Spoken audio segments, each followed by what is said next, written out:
ይሄን ስራ በክፋት አትዩብን። እዚህ ላይ ትልቁ የምንፈልገው ድርጅቶችን ወይም ደግሞ ሴልሶችን ማንቋሸሽ ሳይሆን ምን ቦታ ላይ ትልቅ ማርኬቲንጎች ሰርተው በመቶ ሺዎች ወጪ አውጥተው ምን ላይ ፌል እንደሚያደርግ ማየት ነው። ስለዚህ በዚህ ቪዲዮ ለድርጅቶች እንደውላለን፣ እንዴት ነው ከስተመር ሃንድል የሚያደርጉት ወይም ደግሞ ሴልስ ፕሮሰሳቸውን እናያለን። ለዛሬው ሪል ስቴት ድርጅት ላይ እንደውላለን። አካውንቱን ያገኘነው በመቶ ሺዎች አውጥቶ ፔድ አድራን አድርጎ ነው። እስቲ ከስተመርን እንዴት ሃንድል እንደሚያደርጉና ሴልስ ክሎዝ እንደሚያደርጉ ስልክ ደውለን አብረን እናያቸዋለን።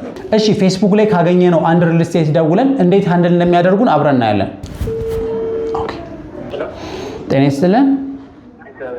እንደምን አሉ? እግዚአብሔር ይመስገን። ስልካችሁን ከፌስቡክ ላይ ነበር ያገኘሁት። ሪል ስቴት ላይ ነው መሰለኝ የምትሰሩት?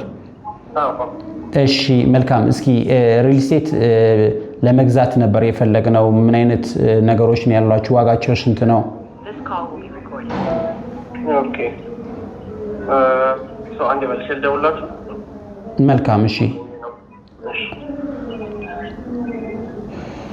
እሺ ያለኝ ምንድነው መጀመሪያም ስደውልለትን በስነ ስርዓት አላስተናገደኝም፣ ስሙን አላስተዋወቀልኝም፣ ወይም ደግሞ ያለበት ሁኔታ በጣም የተመቸ ሁኔታ ውስጥ አይደለም። ይሄ ማለት ለከስተመር ሰርቪስ ማለት ያን ያህል ኢንቨስትመንት ለወጣበት ትኩረት እየተሰጠ አይደለም። ወይም ደግሞ አስቡትና በሰዓት ምን ላደርግ ነው የምችለው? ፌስቡክ ላይ በጣም ብዙ ሪል ስቴቶች አሉ። ስለዚህ እነዚህን ትቼ ወደ ሌላ ሰው ደውላለሁ።